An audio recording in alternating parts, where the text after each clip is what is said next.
A very good evening to everyone today. Welcome to today's CEO CTO series.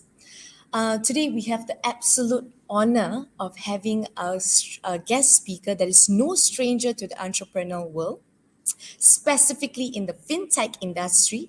It is none other than Salim Dhanani, the CEO and co-founder of BigPay.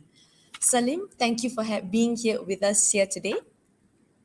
Hi, thank you very much, Michelle. Thanks for having me, and pleasure to speak to you and everyone at APU. Brilliant. Thank you, Salim. So today's topic covers the area of entrepreneurs dare to fail.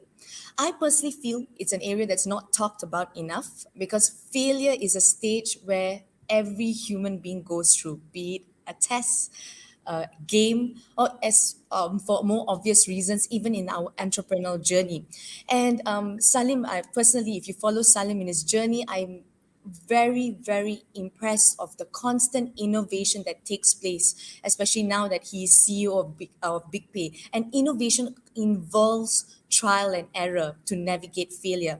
So Salim, completely the floor is yours.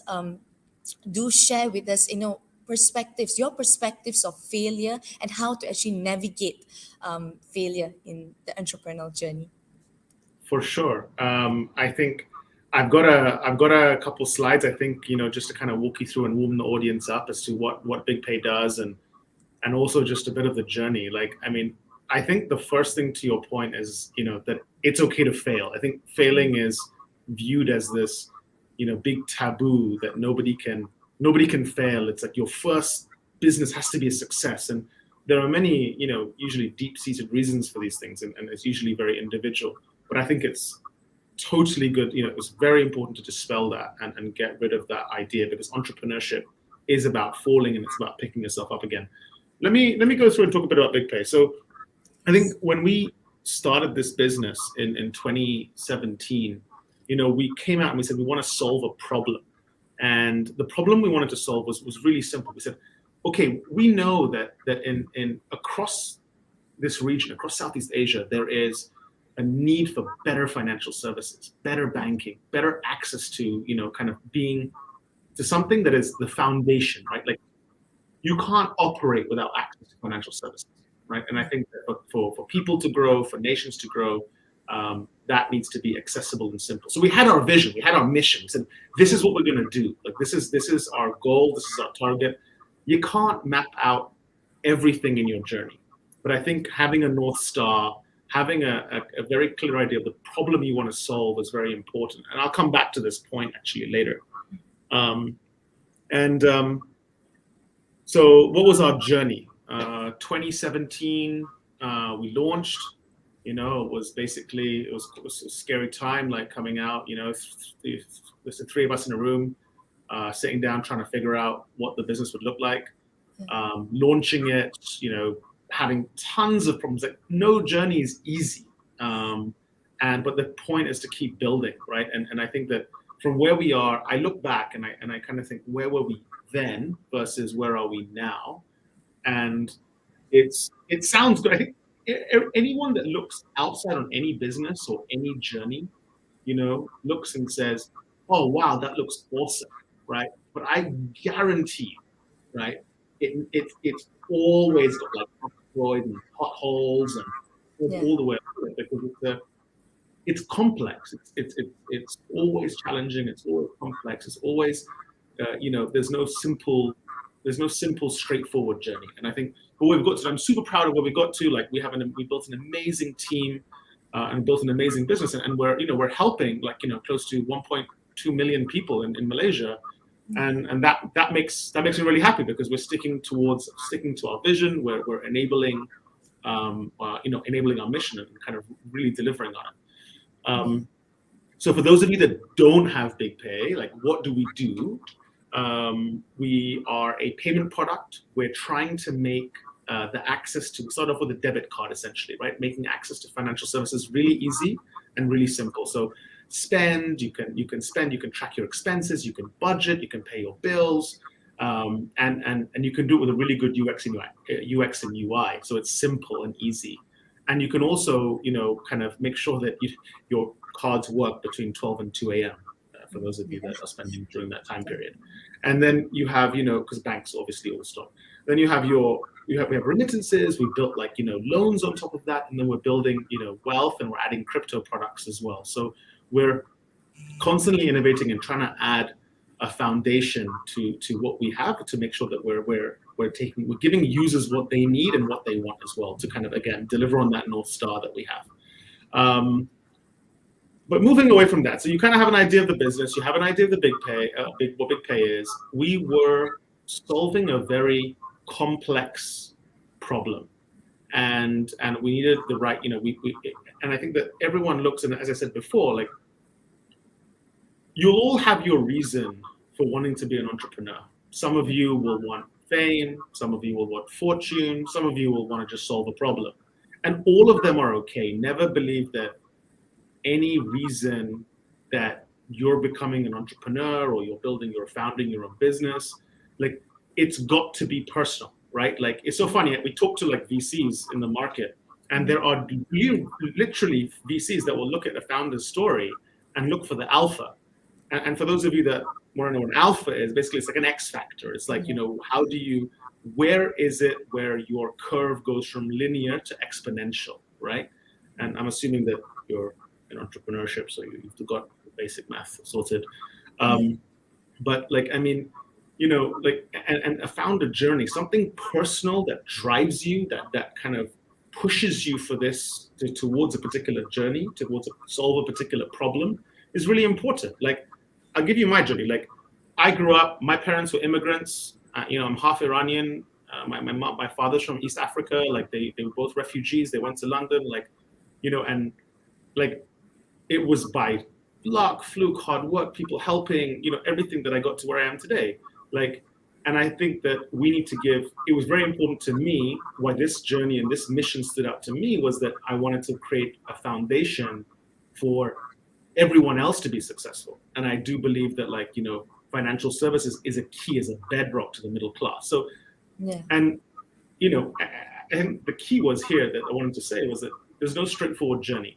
So don't worry if it's not like everybody else, or that you've seen another entrepreneur. They're like, oh, well, that journey is not my journey. That's okay too. And it's okay to fail. Those twists that you see in the arrow are supposed to represent failure along the way, as long as your trajectory is going, as long as you learn from your mistakes. That's the key. So is there a secret? And I think everyone kind of asks it, they're like, oh, so what do I have to do? I think the key bit here is that, no journey is the same, as I said, but learn from other people's mistakes. Don't just learn from yours, read, understand what people have done, understand how they solve problems and what they did. And again, like, it's okay to fail, but learn from yours and learn from other people's mistakes. I think another thing that's really important is that you need to solve a real problem. And often people start a business because it's their problem only. And doesn't mean it's not real. I'm saying that you need to have a look at what is a broader perspective of what the market needs, or whatever your target market, are you solving their problem? And that's key. If you don't, you get to the point where you failed and then you're successful, I think stay humble. Like, that's so important. Like, it doesn't make you better because you're successful than anybody else. Like, and you see entrepreneurs that kind of gets their head, and I think that is a recipe. That's the beginning of your next failure, and it's the next learning, right? And it's okay. Like, it's fine. Like, but it's really important to stay humble, and that will keep you on your A game, essentially, as you go and build your businesses. And the next big thing is, like, that I found, again, like, that prevented me failing, like, after my first failures, and I've had many businesses and I failed many times, and I'll come back to that probably, so I'm sure Michelle has some questions for me on that front, right? But like, I mean, I think, breathe. Like, the first thing is, it's okay. Like, like, you'll get to the point where you'll be stressed out, you have anxiety, you'll kind of get to a point, but it's okay. Like, think about it, plan, make sure you think and plan, and then execute. Like, don't skip those steps. I think that's really key in the process.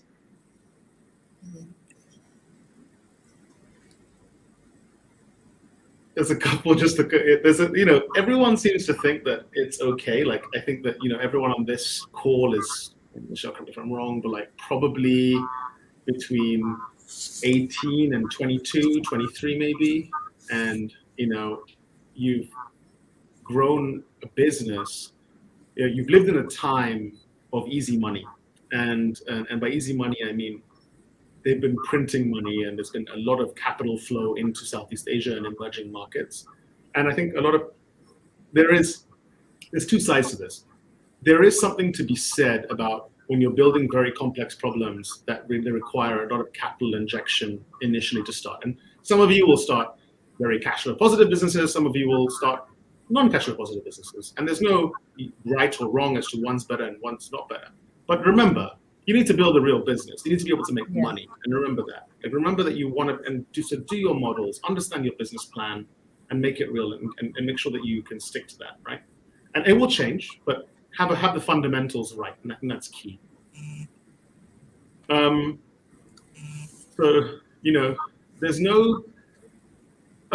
there's different types of entrepreneurs. And again, like, I think that you're not statically one, or you don't move around, and you're not just one and that's it. But a lot of people start businesses and they say, well, are you solving a problem? What are you trying to do? Like, what drives you?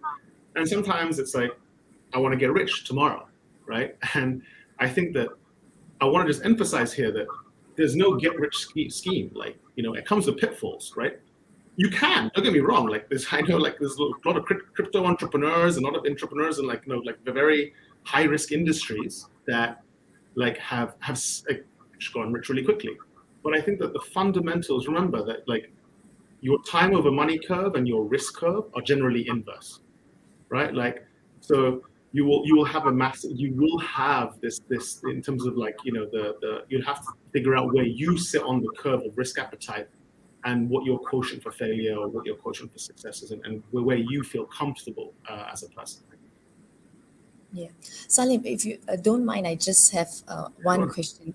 Yeah. So back to that previous slide, because part of the entrepreneurial journey is sometimes when we want to make a decision, you sort of swing, is it based on emotion or rules and logic? Yes, the goal is money. I need to make my money. But at the same time, with money as the goal, like, how do I make that decision? Rules and logic, emotion, I was wondering if you could just expand a little bit on that part. Learn how you operate naturally is how I would answer that. Okay. I think I'll give you an example. Like, generally, I'm a pretty emotional person, and it's important to know and catch yourself. And I think that what a business needs also evolves over time. Like, at the beginning, you don't have time to plan and dissect and analyze, and you get paralysis by analysis, right? And you don't get things done. But after a time, and remember that the cost of the bad mistake is very low, right? And the reward of a good one is very high. But as your business scales, that whole mentality needs to shift. And I think one of the hardest things for me, like with BigPay scaling, was that how do you shift into a mentality where, it's very instinctual, it's very we should be doing this is what users need, this is the problem that we need to solve, to, okay, well, actually, is this the right way to solve the problem? And so I don't think there's a simple answer to your question. I think that, some people will naturally be analytical and they need to be conscious of not going too slowly, and those that move very quickly and that kind of go with emotion, instinct, need to be conscious to catch themselves and make sure they have the right amount of analysis for the stage of their business. Yeah, brilliant. Okay, thank you. No problem. I'm just on the last one, and we can just open up the floor. No. This was what do I believe are the foundations for business, as you go through and build your businesses and try and solve a problem. I think vision, have an idea of where you want to go. It can change. There's no set. It's not concrete, but have an idea. Have an idea of the problem you want to solve, who you want to solve it for, and how you want to do it, right? That's key. The next pillar, I believe, is that each one of you will have your spectrum of risk, and what you can tolerate and where you're going to be happy and comfortable. Remember, like, it's easy for a business to become your business, your startup, to become all encompassing. And you will sacrifice so many things for the success of this business, for sure. That is a given. But have an idea of where you want to be on the spectrum. And, like, it's really important because, like, you need to know what you're willing to sacrifice and what you're not. And generally, that's a quotient of the risk you're willing to take. I mean, hard work is simple, right? That's table stakes. I think it's not going to come if you don't push the needle, and really, really work hard and push yourself to your limit. This is where the magic happens. But that's not all. I think some people have this idea that if I work hard, everything I deserve what comes. And I don't think so. I think that there's so many other factors at play.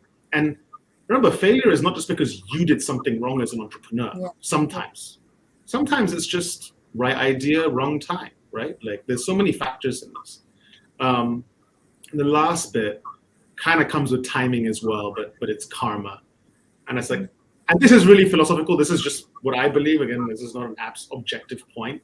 Like, I do believe that if you do good, generally, like, it will come back to you. Like, I'm a bit of a spiritualist. Like, I think that, like, it will come back to you. People will, if you're good to other people, if you help other people, they'll come back and help you. Like, and that's generally the what I've found happening, and generally, like, what goes around comes around. So maybe I'll end it there. I'll stop sharing the slides and just open up the floor and pass back to you. Yeah, no problem. No, thank you so much, Salim. I think that sort of gave an overview of how the whole journey was. Now, I do have, I would love basically your perspective on things, basically on your mindset. So, again, I know you did cover it in your slide, but let's think about it. When you start a business, that's still that naive stage. Okay, I have an idea. I think it's going to work, but I'm not sure. And what is that mindset that you've sort of embraced to say, you know what, I'm going to try? If you could speak on that, the mindset that you've embraced to change this process. Yeah. I don't want to work for anybody. Makes sense. That's literally it. Like, that was, like, it's just, I think you don't know, you can live a life saying shoulda, woulda, coulda. Yeah. And it just depends on whether that's the one you want to live. Like, and it doesn't make it's not a bad one if you take the plunge. It's not a bad one if you don't take the plunge. Like, this kind of, it's one of those things. Like, it depends, but I think it's having that gumption, having that real belief that you're trying to, like, of what you're trying to solve. And also, some ideas you may not be entirely convinced. There might be that, and I think really when I was doing this, like, I really thought about it. I was like, do I really want to solve this problem? Am I really going to get behind this for like 5-10 years? Yeah. And that was definitely part of the equation. Yeah. No, so going back to your journey, I do remember you left the World Bank and, you were coming to attack the Southeast Asian market. That's a big step. I mean, like, so probably, I guess that goal that you had, no, I'm still going to make financial services, even though it's still very foreign in the Southeast Asia, that particular time when you left. That, I guess I can see that in that, based on what you've shared in your story about making it easy for people and you don't want to work for people. Yeah, definitely see that. And now, following up to that question, do you think, pretty simplistic, but having a strong support system helps you manage your roadblocks in the entrepreneurial journey? 100%. I mean, I'd be mad if anyone answered differently. I think, but it's almost support system that often entrepreneurs will ignore. It's not just about the support system that gives you directly what you need related to your business, but it's about what you need out of your business. That's just as important. And I know I'm getting a bit perhaps esoteric, but I think that as an entrepreneur, like, if you think about it, if you have the conviction and you're ready and you're kind of making that plunge, probably you have a good idea of the problem you're trying to solve. You have a good idea of, like, the risk you're willing to take. You're ready, But what you often forget is that of the sacrifices that you're going to make along the journey to make this successful. And so the support system that can kind of back you up in that regard, whether it's your significant other or your family or like, whatever, mentors, right? I think it's super key into growing and kind of building a business. So it's really important that you have that. Yeah. All right, brilliant. Okay, now the next part of the question is, what happens when you're dealing with an entrepreneur who suddenly realizes, you know what, my idea is not working. So they're pretty much stuck. Whatever they have ventured into, it's not working. It's pretty much admission of failure. So what would you say about to these entrepreneurs where they need to stop, change direction, or get into something else? How would you talk about failure in this aspect? Yeah. That happens to everyone. Firstly, it will happen to everyone in their journey. And either you'll pivot hard, pivot fast, Yeah. right? Or decide to stop. And I don't think either of those solutions are bad. And it's up to the entrepreneur to figure it out. Like, so I view it like trading, right? You don't put good money after bad money. That's the foundations, right? Like you call the trade a trade. And if Yeah. you look at a journey, an entrepreneurial journey, and a business journey as a trade, then you'll know that what you're buying, what the commodity that you're using to buy this journey is time, not money, it's time. And so if you decide and say like, hey, look, it's not working, cool, done. What the most valuable thing you're putting in is your time. So stop, think, either pivot and change direction and make it successful. And if you don't see that avenue, then stop and do something else and build a new business. And that's fine too. There's nothing wrong with that. All right, brilliant. Okay, so just again, Can I just share a story about this? Yes. Go So for it. I was in the World Bank, and then from the World Bank I went to London, and I went to Right. set up a business in Europe. But after that, I kind of saw all these fintechs kind of growing. I went to start a bank in Iran. Yeah. And I raised money and I was going to go, I was really excited. It was like where my mom's from. I was, the market was opening up and they were going to, rejoin the global economy essentially. And I was like ready, gearing up. And in 2016, we could see that Trump was going to get into power. And again, I'm not going to get into the politics of things, but it was clear that the P5+1 nuclear agreement was going to fall apart and they were going to become an insular economy again. And I looked at the situation. I said, you know what? This ain't going to work. Like, this is not going to work. This idea doesn't work anymore. There's no point continuing. And I stopped the business. We gave the money back to our investors, and we said, look, this is not going to work. We're done. And that was failure. And that was probably the best decision I could have made, because that is what led me here, where I am today. Brilliant. And I just to follow up your story, I see resilience as well. The idea was still there. It didn't work. I'm going to try something else. So I can see it was resilience to just keep going and keep trying. If I can, definitely. All right. So now the next part of when we deal with failure is also when you deal with criticisms. Okay, you've got an idea, all right, and sometimes you don't have particularly the best strong support system that you might have, and you're not sure. Okay, you've got criticisms and it goes against all odds. What would you say to an entrepreneur in that stage? There's two sides to that, right? Mm-hmm. It's easy to say that what people tell you, what people say is not necessarily valid, or like they just don't see it. There's two spectrums in this argument. One spectrum is like, listen to them, but don't listen to them and just take it at face value, right? Listen to them and prove them wrong. Like in your head, like doesn't mean you have to have a debate with them, but if someone's telling you like, oh, I don't think this will work because of X, Y, and Z, think in your head, absorb it, listen, and say, let me think about that. Are they right? Are they correct? And if you still stick by your conviction, then great. Keep going. Fantastic. And the other side of it is, don't be disenchanted just because a couple people tell you your idea doesn't work. You may get golden nuggets which help you refine your idea, make your idea better, and in the end, make you more successful. But at the same time, like, remember, you're the entrepreneur. It's your business, your idea. Maybe you've seen something that nobody else has. It's not like before Elon Musk decided to build the SpaceX, there was somebody else building commercial rocket ships going to space, right? Like it takes an idea, it takes a vision, it takes the execution of that vision to build a really good business. So again, like, take it with a grain of salt, but don't be take it with a grain of salt and assess it, listen, but at the same time, by no means take it as like solid truth or gospel or whatever you want to call it. Yeah, fair. All right. Yeah, brilliant. So with this whole journey, how would you reflect your entire experience with failure? What would you say to that? How would you reflect? Every time I failed, I've learned how to pick myself back up and come back stronger. Like, I think you learn, you become resilient, your resilience threshold goes up. I think resilience is you mentioned it, and it was such an important point, actually.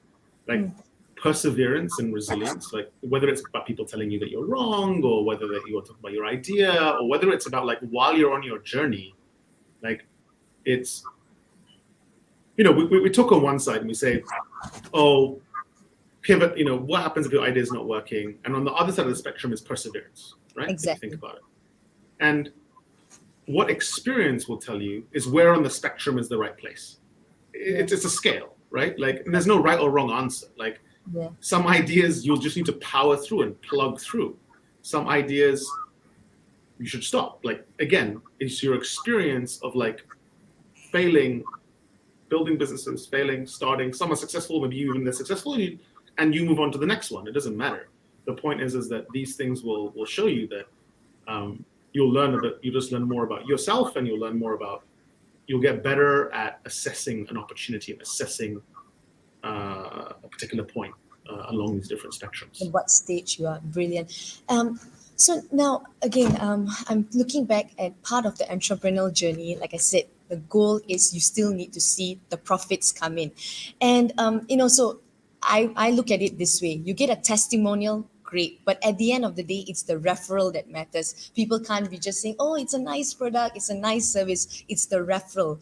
And so I was just curious, in this stage, is there any particular, SOPs that you have in place to ensure that the ideas that you venture into, get translated into profits? Do you have anything on Build that? a business plan. Do I build a business? Yeah, we build a business plan. We have a very clear idea. And I say to every entrepreneur, like, build a business plan, understand your market, know the size of the market, know the business model, do your research, do your due diligence, like, really understand, like,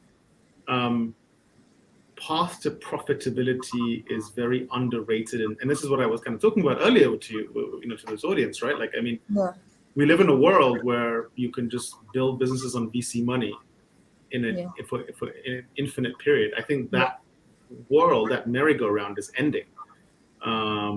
With the change in federal policies and the knock-on effect it will have over the next 6 to 12 months. But by no means does it mean that entrepreneurship is dead. It just means that people need to think about the basics of business again, which is make money. So to your point, like, think about that referral, not just the review. Think about, like, the unit economics, and know how you scale, right? Yeah. So the business plan is the go-to. And just to answer, must the idea always come from the founder or from someone else? The idea. Good ideas can come from anyone. Anyone, like, within the absolutely team. Anyone. There is no IP rights on an idea. And an idea, one thing I would say is an idea is 5%, 95% is execution. Yes, so beautifully said. A lot of people have a lot of good ideas. It's only the few that execute. That are executed. All right, brilliant. Thank you, Salim. All right, we'll be taking a few question and answers now. I have actually a few that have been sent over. Actually, quite a lot, actually. All right. Sure. All right, so the first question that we have from the audience is, what have you learned from artificial failure? Artificial fail. Well, I can take that and say that I've had real failures, and I've learned. I think the biggest thing I've learned is more about myself, and I think you will always get to know yourself, and as I said before, your threshold is a bit better as to what you can do, where you're actually where you're weak and you need to improve, and what you need to do better the next time.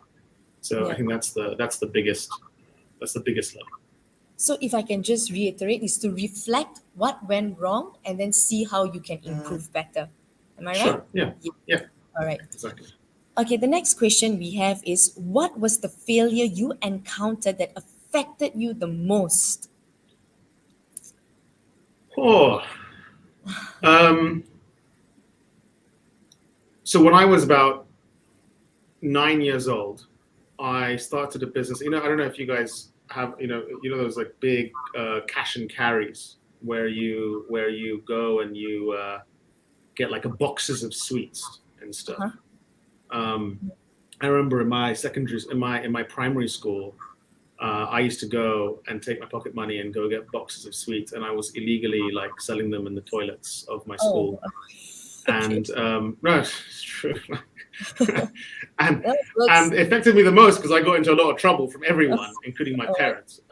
So that was probably the one that fairly impacted me the most. That's just anecdotal, but I think the one that impacted me the most, like in terms Uh-huh. of learning, was probably the Iran bank. I mean, it was something that I was really dear to my heart, something that I wanted to Yeah. build, and it didn't work out. But I learned a lot from it, so it impacted me and made me make slightly better decisions in doing this and every other Yeah. journey I'm sure I'll do after this as well. Brilliant. Yeah, so good. No, just reflecting on your story, I think I remember selling CDs. So at my time, the CD was the thing where it was new trend. Everyone wanted to listen to. I have a Discman, and it was so cool. But anyway, that was Yeah, my yeah, yeah. wrong Love move it. at that time.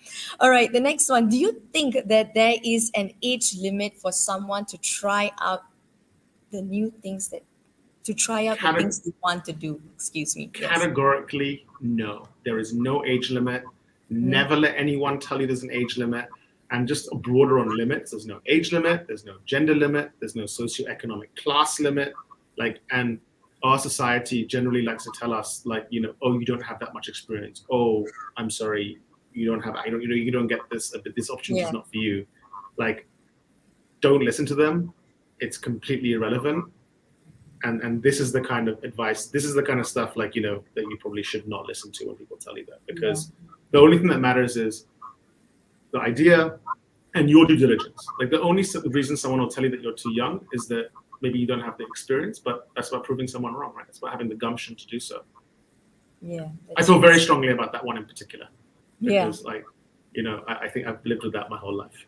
Yeah. And that's the famous comment that always comes. You're too young. You don't have experience. It's quite constant. I agree. All right. The next question we have is, how can I get a mentality that's not afraid of failure? Fail, Fail. fail, and then you'll realize it's not that bad. Yes. Everything True. will be okay.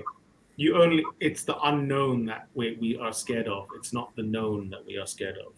It's the not knowing what will happen when we fail, and therefore you only have an idea and the connotation of failure, not a real understanding of what failure is. And so Yeah. the best way to not be afraid is to fail. Yeah. And it's also like, I guess, like what you said, also trying out new things. So not getting complacent. That's also another thing. That's a tendency for businesses to get really complacent. So, yeah. People and businesses, I totally agree. Yeah. Yeah. Brilliant. Thank you. Okay. The next question. Some failures affect people you love most around you, like family members. How do you deal with this situation? I mean, it will always impact somebody close to you and your support system, but it is what it is. Um, Again, this is the risk quotient I was talking about earlier. Like, you're on a spectrum of risk. Like, it's possible for every one of you to live your entire life with minimal risk. And I can chart that path for you. Like, it's very clear. It's what what society wants you to do. It wants you to go to university, take on a bit of debt, make sure you get a job, make sure you get promoted, pay that debt down, buy a car with debt, buy a house, make sure you pay your mortgage, probably get married, probably get a few kids, and keep going down that path. And that's a very low risk way to do things. And there's nothing wrong with that. I just want to highlight that. I don't think there's anything wrong with that. But as you start going on this risk spectrum, you'll get to a point where, yes, there can be collateral damage. But if there's no risk, there's no reward. And the whole point of entrepreneurship, generally, if you don't want to take any risk, it's tough to be an entrepreneur, right? Yeah. And I don't mean uncalculated, reckless risk. I mean understanding and calculated risk.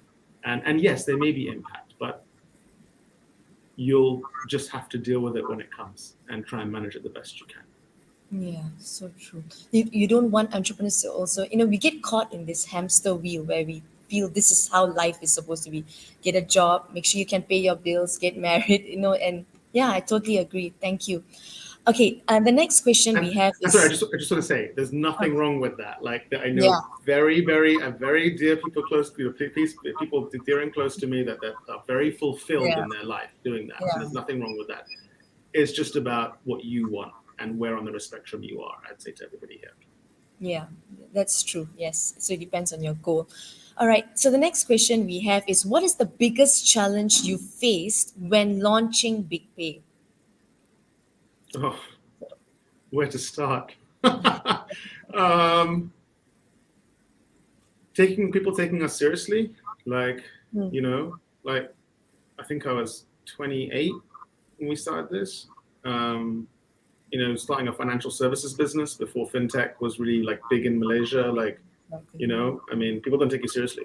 Like, they think that, it's okay, that's fine. It's, we look at the past to determine the future most of the time, and it's usually like a linear curve. And there have been no fintech services in the past, so therefore why would there be one in the future? So when we're trying to convince people, say, hey, wait a minute, we're going to create a neobank, a digital bank, we're going to really change the way financial services is done. They look at you like you're smoking drugs, like literally, like, and that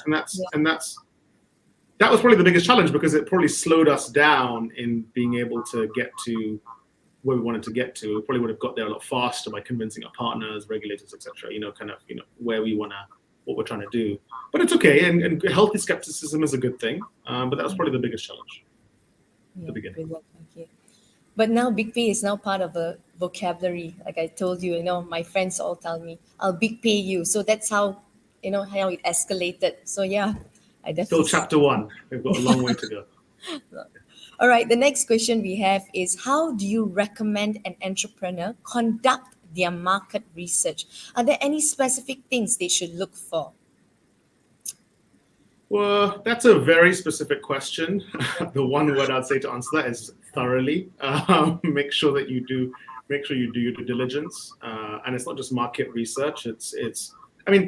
Okay, so like, you're not going to go out there and you can't interview every single person. So how do you draw proxies? Like, have a methodology first, like understand where you are, the resources that you're going to put behind the market research and proving your thesis, right? Like, whatever your business thesis is. At that point, understand, like, build a method by which you're going to come to a conclusion and then execute on that, right? Like, so if you say, for example, okay, I have a TAM, I have a SAM, and I have a SOM, right? Like, so, like, total addressable market, basically like serviceable market and your obtainable market, right? How you come to those calculations is very important. And then from there, you extrapolate that into your business model and kind of go from there. So, I'm not sure. There's also many permutations of market research, so it's hard for me to perhaps nail that question down. It all depends on the type of industry, the target market that they want. Yeah, I totally agree. Again, back to your answer earlier, the business plan, which is, I guess it's constant reference to it and changing of it. All right, the next question we have is, it's pretty generic, but what are the causes of failure in entrepreneurship? I guess this will be based on your journey. What do you think generally the causes? The biggest ones, I would say, like, and this is that again, there's no quantitative research behind this, so I'll kind of highlight that up front. Is, people probably thinking that just because they're solving a problem for themselves, that other people will want the same problem solved. That's sometimes the case. It's not always the case, is what I'm saying. But that's typically saying, oh, well, I face this problem, so therefore somebody else, there must be a business behind this problem, right? And that goes back to the market research and due diligence point. And the next thing I would say is bad timing. Great idea, great entrepreneur, awesome hard work, all the pillars are right, bad timing, right? Yeah. And that happens, right idea, wrong time. Like that's just life, Yeah. and that's okay. Yeah. So yeah. Yeah, so true. The bad timing, I think that one makes a lot of sense because sometimes the idea is so good. And it's just like, again, back to the e-wallet. Now, post-COVID, we all are moving cashless. Perfect timing. So yeah, totally want to echo on what you said on that. The next question that we have is, what are the lessons learned during the time you first started BigPay? What are the lessons learned during the time you first started BigPay? Um, that it's the businesses will evolve, and you have to as well as an entrepreneur. Yeah. Like you're not going to be the same person that you were when you first started the business. Yeah. And I think that I constantly keep myself in check because I have a responsibility to BigPay, to the business, right? To be the best CEO that I can be for the business, and that Yeah. doesn't mean that I am the same person that I was yesterday. And I think that the biggest lesson I can learn is that the person I was when I first started it is not the person that BigPay needs today. So I've had to evolve over time, and nor is it the person that I am today. And you have to keep evaluating that as you guys, and some of you will grow businesses and some of you will fail. Some of you will grow businesses and they will continue lulling along. Some of you will build businesses and they will scale massively. And for those of you that do that, remember that you need to remember to always keep yourself in check. And I think that's a big lesson. Yeah. So it's constantly being the better version of yourself day by day. Exactly. Brilliant. Yes, so good. Okay, the next one is quite interesting. We can't deny that some success needs some luck or a chance given at that particular time. What's your opinion if you keep on facing failure, but others could get those precious chances to go ahead for with their success? Like, how would you manage your emotion to withstand that failure? So here, I guess it's talking about comparison. Yeah, what would you say to that? I kind of answered this. Like Yeah. it's your resilience, right? Like shit, you could be out of luck, shit out of luck, like every single time. Doesn't mean you stop. Maybe you do stop. Maybe you don't. It's got to do with your level of resilience that you're ready to take on. And it's not a bad thing. It's just perseverance. Like kind of at what point do you say, that luck? Okay, there's two sides to it. Let me take a step back. Luck is a general term that's sometimes used to account and not necessarily address some other reasons for failure, right? And I think that's an important distinction. However, there is real cases of like being lucky, like everything working out just the way it should, timing of it, when it should happen. And those, again, timing, these things can't be ignored. But at the same time, like if you do fail and if you do feel as though you're constantly being unlucky, making sure you ask yourself the hard question and say like, well, is it luck or am I just masking it for something else? I'm not saying you are, but make sure you're really asking yourself the hard questions.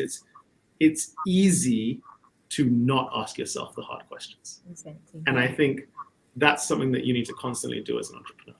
Yeah, I think you said it also in your slide. It's so important to have the humility.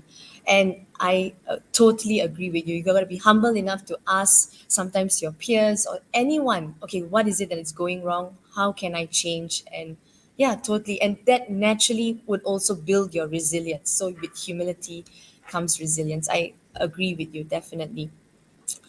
Okay, the next question we have is, whom do you seek guidance from when you are in doubt? It's pretty specific. Whom do you seek I guidance? think that if I take that on a general basis, it's Yeah, important for every entrepreneur to have mentors. yeah, And what do I mean by a mentor? And it's very specific. Someone that has a vested interest in your success with wanting absolutely nothing in return. yeah, And they're hard to find. And I think that that's something that I attribute. And it's probably like, 10 people in the world, and they're not always, they kind of, it's fluid, right? Like some people will be mentors for a certain period and then somebody else, and then you have a few. Like it's not like a static thing that the rest of your life someone's going to be there helping. yeah, But I seek counsel from like a variety of people. I'll ask my partner, I'll ask my parents, because they'll have a very different view set, mindset than me. Yeah. And then I'll ask my mentors, like people that I really, in business, for example, not necessarily the same industry, but have had a lot more experience than I have, and I'll ask them as well. So I think for every entrepreneur, it's important that you build. It kind of goes back to your support network, right? Yeah. And that this is a very specific kind of support, and this kind of support is that you have to be willing as an entrepreneur to take it, because what you hear sometimes here, and when you seek guidance, is not what you want to hear. It's easy to get people to tell you what you want to hear. It's very hard to find people who will tell you the truth, and that's what people that you need to find and seek guidance from. Yeah, so good. So it's also interesting. Sometimes the support people that you have are not necessarily the people that are tech savvy, and sometimes that can be a good thing. I mean, if yeah, I read this in an article, and this is where you can hear different perspectives on how people feel about your problem and how you can manage these roadblocks. So yeah, definitely. All right, so I'll continue. Okay, we have the next question. Based on your experience, if you're facing an unexpected failure or challenge at the very first step of starting an enterprise, what kind of mindset should we keep on it? Yeah. Um, it's okay, again, like, assess it in a very real way, right? Like, if you're facing unexpected failure, is it because you didn't think about something? Is it because the circumstances changed, and then you reassess, like, is it going to be successful still? Having said that, also, like, you're always going to face challenges, and you're always going to, like, unexpected failures is very different than unexpected challenges. You will, I guarantee you, 1000% face unexpected challenges. There is no way that any single person listening to this has understood every single challenge they're going to face when they start their business. I don't believe that ever, right? So have the ability to, and know, and this is where you really grow, right? You're going to be out your comfort zone, and you grow when you're in that zone, like that, out of your comfort zone, haven't done it before, and this is where you'll really, really be put to the test. And I think that, you should keep going. Like, of course, you try and solve it, like, Yeah. and assess it at that point. It's a very broad question, so I can only give broad answers. Yeah. No, really makes sense. Assess it and then see what you can do from that. Again, I think you also answered it earlier. Okay, the next one we have is, how do you manage high expectation from investors and your current business numbers or growth don't necessarily reflect these expectations? uh, uh, I think that it's not every investor will turn around and tell you that we want you to take over the world in 5 days, like 100%, right? And as a CEO, when you're going to these guys and you're getting their money in the first place, it's important to manage expectations. It's important to say and be real, like, and about what you can achieve. That's the first thing. Secondly, good investors understand, like,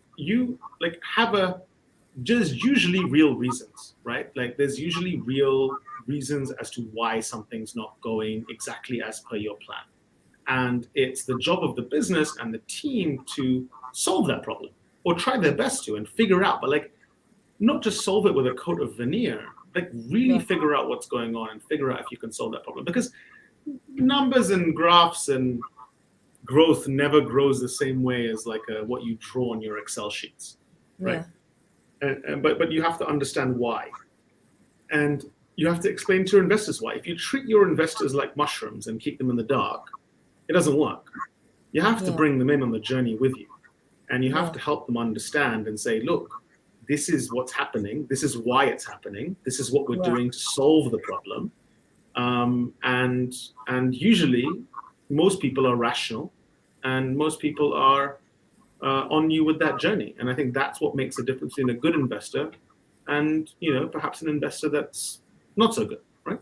Yeah, yeah. Fair. So I'm guessing you'll delve into lengthy discussions about getting down and understanding um, to navigate Yeah. this whole. Yeah, Yeah, yeah, but by no means is a takeaway from the onus to do it, right? Like we still have yeah. to do it as a business. When someone gives you money, there's accountability, right? And Exactly. so Yeah. it's really important that like every entrepreneur understands that like if you're going to go to VCs and get money, and I saw a question further above saying like how do you get money? Like, well, if you get money, know that there are expectations, and that's just life, and that's Yeah. okay too. And you've got to continuously push and try and hit those targets essentially. Yeah, brilliant. All right. All right.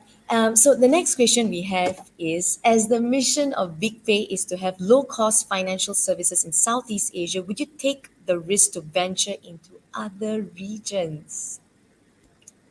Yeah, maybe. Not thought about it yet. Southeast Asia's big, Yeah, 700 million people. We haven't got to exactly. 700 million yet, so there's a big market for us to capture. But yeah, absolutely, definitely thought about it. It's just that you got to remain focused. Like Exactly. you can't boil an ocean, so figure out where you're playing and where your unfair advantages are. Like you always want to be in a business that has unfair advantage and know what your unfair advantage is. Life's not fair, right? So make sure you know where you can play and win better than the rest. And Yeah. this is a market that we can play and win better than the rest. So this is where we're going to play for now. And then when we both get big enough, of course, we'll look at other markets. Yeah, so good. And I understand because navigating global regulations can be tricky. And the thing is I mean I'm looking at it from a consumer's perspective, having big pay to go anywhere, make it work. I'm so for it. But yeah, the temptation at entrepreneur phase, you want to solve the world problem at the same time, you need to be focused. So yeah, it's that delicate balance that an entrepreneur needs to have, I guess. Sure, and it's a general journey that every entrepreneur goes on. They'll get to a point where their business is a success in a certain niche segment or whatever the segment is, whether it's a geographic segment, demographic segment, whatever it is, and they'll be like, oh wow, now I can take over the world. And Yeah. I think it's important to not necessarily completely stay within your zone because you have to be ambitious and you know shoot for the stars, and if you fail you hit the moon. Like it's still important to like kind of have big dreams and be ambitious, but just also know that you have to remain relatively focused to be able to Exactly. execute. Yeah. You have Brilliant. finite resources in a world of infinite resources. It's possible, and this is what goes back to the business plan. Like I'll tell every entrepreneur, like a lot of I'll go back to that question where it said why do businesses fail, Yeah. and one thing I didn't say is resource management. Yeah. Like, I don't know if any of you have played like Settlers of Catan. If you haven't, you should probably play it. It's really good. All right. It's like a board game. It's like All right. Risk. It's like Risk Okay. and Monopoly put together, Oh, okay. and Yeah. you have to manage your resources. Yeah. And That's it's really important. And I did not I learned it from the game, but I definitely learned it doing BigPay, and yeah. Yeah. it's important. It's really really Yeah. important. Yeah. No, we have this inside joke with if you're good in Monopoly, you're good in business. But yeah, I think that's bogus. Yeah. But anyway, yeah, brilliant. Thank you. That's so true. Okay, this one's pretty interesting. With Malaysia experiencing brain drain due to low salary pay, how will local entrepreneurs be able to grow in Malaysia? What are the challenges in recruiting people to work for a startup? So this is dealing with policies, I guess, new policies that are, Um, yeah, I think that Well, that's a tough question. Like, I think that there are arbitrage. Like, people will hire in Malaysia and in other. I just use Malaysia because you use this example, but that's not, yeah, Chrome, etc. But I think that people will always look to arbitrage salary or talent, some yeah, way, some form, always, right? Like companies that are selling in US dollar will put their costs or try to put their costs in a lower currency. Like that's just naturally what happens, or a low value currency. I don't think that there's anything wrong with that per se, because you've got many moving pieces around purchasing power parity, and like basically what it means is like a cost of a product essentially, right? Like yeah, the yeah. cost of it's called the Big Mac index. I don't know if any of you have if you read The Yeah. Economist and you've seen like every year they publish what's called the Big Mac Index, and it talks about what does a dollar get you in each country, because Yeah. just saying, the dollar is 4.2 of US dollar and the 4.2 ringgits to the dollar doesn't mean that a Big Mac that costs you a dollar in the US is 4.26 here. It'll probably be less, Exactly. right? Yes. And Yeah. so there is an adjusted cost of living. So that's the first thing I would say, is that it's not absolute. You will always be able to talent will always be able to move across borders and find ways to get paid more money. I mean, that's always going to happen. Having said that, like, there are natural barriers to that, for that happening. And want to be close to home, like Malaysia's just cheaper cost of living, etc. Right? I think that at the same time, like, what COVID has done is remove all these geographic barriers, and so yes, it will become harder. And I'm not going to get into public policy in a recorded session, but there are things that I know that the Malaysian government is definitely working on to make sure that we keep talent here, make sure that we grow talent here, we create entrepreneurialism here, and the time will tell over the next. And it's a big focus of the government, and so time will tell if these like really good institutions can execute and ensure that our really talented Malaysians that we have here can continue to stay. And So I think from our perspective as a business, we are super passionate about growing talent and hiring talent in Malaysia and every country that we're in, by the way. Like, but especially in Malaysia, because that's our home base. And so, I'm not sure if I answered your question, but no, I think it's a complex one. Yeah, but it was brilliantly answered, because it is true, in the entrepreneurial journey we have to be flexible. I mean, the COVID has just told us that anything can happen, from economic downturn, and I guess an entrepreneur really needs to embrace that flexibility, whether it's different policies and so on and so forth. Yeah, so I totally agree with you on what you answered. Okay, the last question we have is, who inspired you? Well, like, I think that for me, my biggest inspiration, like, I look around and I have a group of entrepreneurial friends that have started their business. I won't name names, and I've seen their journeys, and I guess from them I learned that anything is possible. I mean, they were not rich people that have become very, very successful in their respective fields. And these guys really inspired me. So I guess it was people that I saw and respected, that were close to me, that I learned from, and they inspired me to continue pushing and continue starting this business and taking risk, and learning that it's okay if it doesn't work out. It's okay, but you'll never be okay if you don't take the risk and try.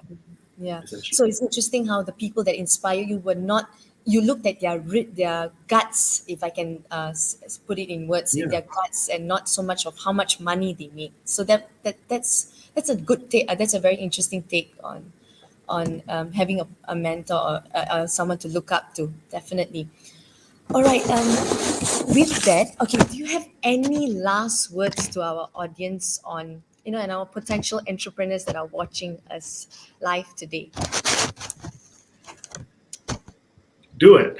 Like, if you're thinking about doing a business, just do it. Like, don't sit for years and decades and months and days and hours pontificating about what coulda, woulda, shoulda be, right? Like, I mean, it's if you really feel passionate about something, if you really, really feel as you've done your research and you still feel good about it, don't be scared. Like, take the plunge. It will always all be okay. Even if you fail, you can still get a job afterwards. But once you get into the cycle, it'll be hard. It's hard sometimes to break out of it. And so my point is, don't just start business for the sake of starting a business, but if you have a good idea and you've done your research and you feel good about it, and just do it. And now's the time, like, because it only gets harder the older you get. Take that risk. Like, it's a risk quotient that as you get older, like, you naturally move along that curve as you have more and more responsibilities and more and more things that come into your life. So and it'll probably be the best thing you'll ever do.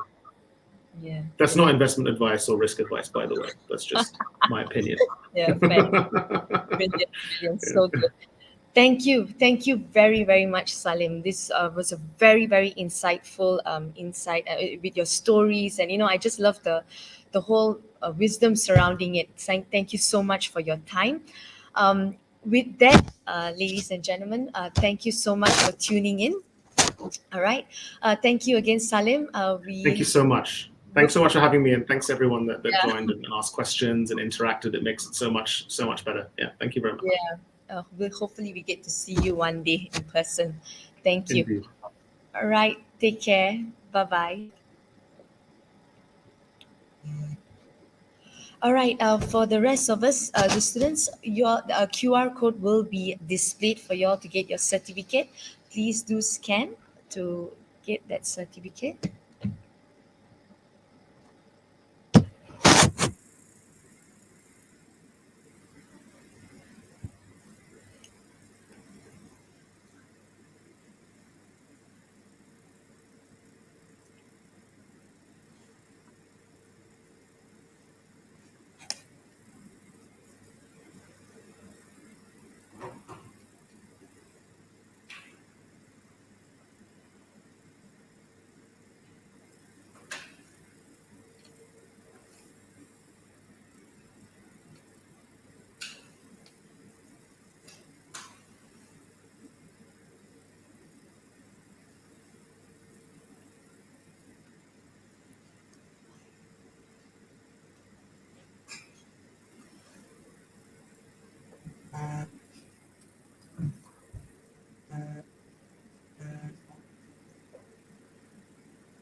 All right, and the next one would be on the feedback form. Please do scan the QR code. We would love to hear your feedback on today's session. Thank you.